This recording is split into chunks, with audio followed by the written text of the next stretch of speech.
Hello everyone, and welcome back to the channel. Today, we are going deep into one of the most controversial and ambitious engineering projects on Earth, China's artificial island fortress network in the South China Sea. Imagine looking down from the sky and seeing nothing but blue ocean, shallow coral reefs, and scattered waves. Then, year by year, that empty reef begins to change. Sand appears, then construction barges, then seawalls, then a harbor, then a runway, then hangars, roads, buildings, communication towers, and white radar domes. What was once a reef, barely visible above the water, becomes a massive engineered island in the middle of one of the world's most important seas. This is not just a construction story. It is a story about engineering, geography, logistics, power, and the ability to turn the ocean itself into strategic infrastructure. Before we continue, make sure to subscribe to the channel if you love megaprojects, impossible engineering, and the hidden stories behind the world's most powerful structures. Now, let's begin. The South China Sea is not an ordinary body of water. It is one of the busiest maritime regions on the planet. Commercial ships cross it every day, carrying energy, electronics, raw materials, food, and manufactured goods between Asia and the rest of the world.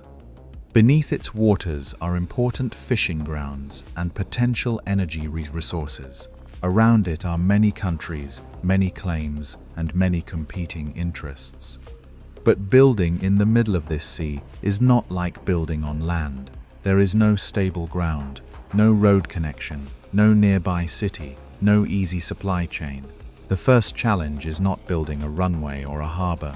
The first challenge is much more basic. How do you create land where land does not exist? The process begins with a reef. From above, these reefs often look like pale shapes under turquoise water, surrounded by darker blue ocean. Engineers first have to understand the reef's outline, water depth, wave direction, current, and the shape of the seabed. Survey vessels move slowly around the reef. Buoys are placed to mark the future construction boundary. Floating platforms, barges, cranes, and support boats arrive. At this stage, the project is still mostly water. Then comes the most dramatic transformation: reclamation. Huge dredging vessels begin pumping sand and seabed material through floating pipelines. At the end of those pipes, wet sand pours onto the reef flat. At first, it is only a small muddy patch.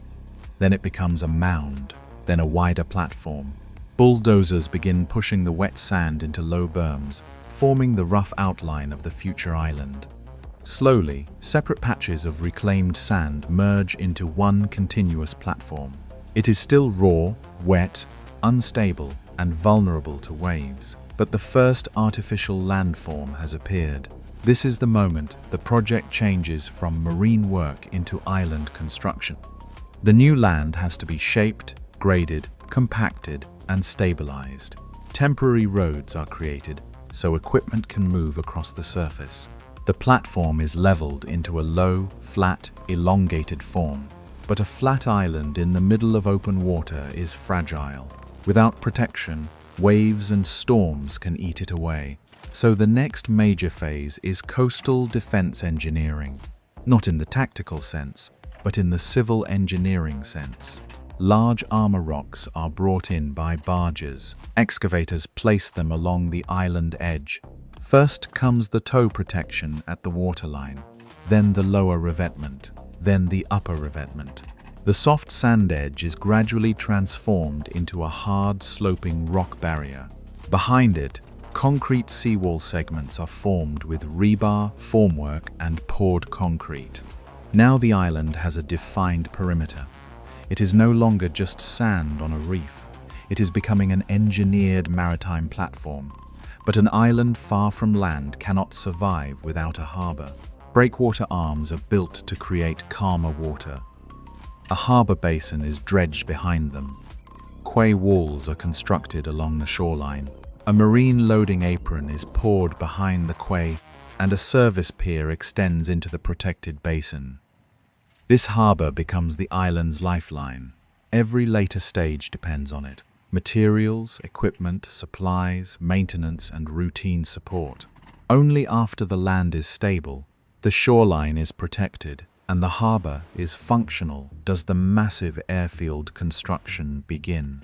A long straight runway corridor is graded along the central axis of the island.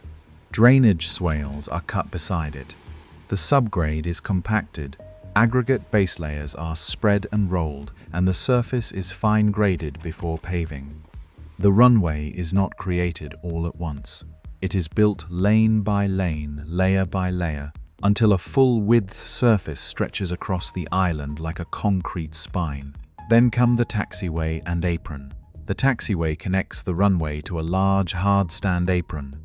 The apron is graded, reinforced, poured in slab panels, and cured. Beside it, hangar foundations are aligned carefully, so the large hangar doors face the aircraft hardstand. Steel columns rise. Roof trusses are installed. Wall cladding and roof panels enclose the hangar shell. Around the airfield, more support structures appear. Operations buildings, warehouses, maintenance workshops, utility compounds, water tanks, service roads, drainage channels, sparse windbreak rows, and general communication structures. Finally, white radomes and slender communication masts are installed as architectural forms, completing the image of a remote high-tech island facility. But what makes this project so powerful visually is not just the final result. It is the sequence. A reef becomes a sand patch. A sand patch becomes an island. An island gains seawalls. A seawall protects a harbor. A harbor supplies a runway. A runway connects to an apron. An apron connects to hangars. And all of it becomes a self-contained infrastructure system in the middle of the sea. This is why the project captures global attention. It is not simply about concrete, sand, steel, or stone. It is about changing geography. It is about building permanence in a place that was once open water. It is about how engineering can reshape not only the map, but also the balance of presence across an entire region. At sunrise, the island looks calm and almost unreal, surrounded by turquoise water. At midday, the concrete runway shimmers under extreme heat. At sunset, the seawalls glow orange against the ocean. At night, only work lights, quiet roads, the pier, and building silhouettes remain visible. In storms, waves hit the revetments and rainwater runs through the drainage system. After the storm, crews inspect the seawalls, the runway edge, the pier, and the harbor. The completed island is not a fantasy megastructure. It is a real type of modern maritime engineering. Low, flat, hard-edged, functional, and built to survive in a harsh ocean environment. And that is what makes it such a fascinating subject for a construction documentary. From a hidden reef to a fully engineered island, this project shows the extreme scale of modern reclamation, coastal protection, harbor construction, airfield engineering, and remote infrastructure logistics. If you enjoyed this breakdown and want more videos about the world's most ambitious megaprojects, make sure to like this video, subscribe to the channel, and turn on notifications so you don't miss the next construction story. Thank you for watching, and I'll see you in the next video.